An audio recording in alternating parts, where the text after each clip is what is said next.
నిజామాబాద్ జిల్లాలో పోతంగల్ తదితర ప్రాంతాలలో ఇసుక రీచ్లు ఉన్నాయని బీజేపీ నేతలు కలెక్టరేట్ ఎదుట ఆందోళన దిగారు. నిబంధనలకు విరుద్ధంగా ఇసుకను తరలిస్తున్నారని ఆరోపించారు. అనంతరం ఇసుక దందాపై కలెక్టర్కు వినతి పత్రం అందజేశారు. సంబంధిత అధికారులు వెంటనే చర్యలు తీసుకోవాలని, లేకుంటే గ్రామంలోని రైతు అందరితో కలిసి కలెక్టరేట్ కార్యాలయాన్ని ముట్టడిస్తామని బీజేపీ నేత కోనేరు శశాంక్ హెచ్చరించారు.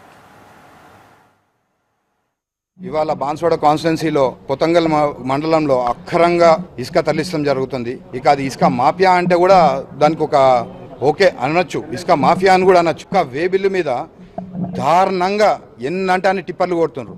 ఎట్లా అంటే ఒక వేబిల్ తీసుకుంటుండ్రు, తీసుకొచ్చి నిజామాబాద్లో డంపు కొడుతుండ్రు, మళ్ళీ అదే వేబిల్ మీద పోతుండ్రు. ఇక్కడ అధికారులు ఏం చేస్తుండ్రో అర్థం కావట్లే. మొన్న రాత్రి ఏం జరిగింది, 10 టిప్పర్లను మా బీజేపీ కార్యకర్తలు అందరూ ఆపినరు. ఆపితే పర్మిషన్ ఎప్పుడున్నది, loading permission till 9 o'clock.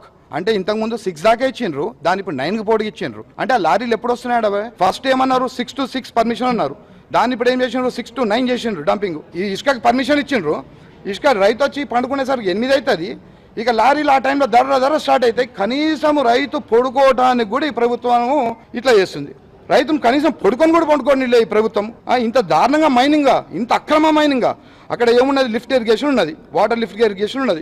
Water lift ఇరిగేషన్తో 19 గ్రామాలకి తాగునీరు, 5,000 ఎకరాలకు సాగునీరు వెళ్తాయి. అక్కడి నుంచి ఇసుక తీస్తుండ్రు. రేపు పొద్దున అక్కడ వాటర్ డెన్సిటీ ఎక్కడ ఉంటుందండి? వాటర్ డెన్సిటీ ఎక్కడ ఉంటుంది? రేపు పొద్దున తాగే నీరు మొత్తం 19 గ్రామాల నెడారులు చేస్తారు వీళ్ళు. 5,000 అప్పటి నుంచి 10,000 ఎకరాలకు సాగునీరు మొత్తం పంటలన్నీ వైపౌట్ చేస్తారా? అది ఏమనుకుంటున్నారు సార్ ప్రభుత్వం? ఇది ఇట్లా ఇంత అక్రమంగా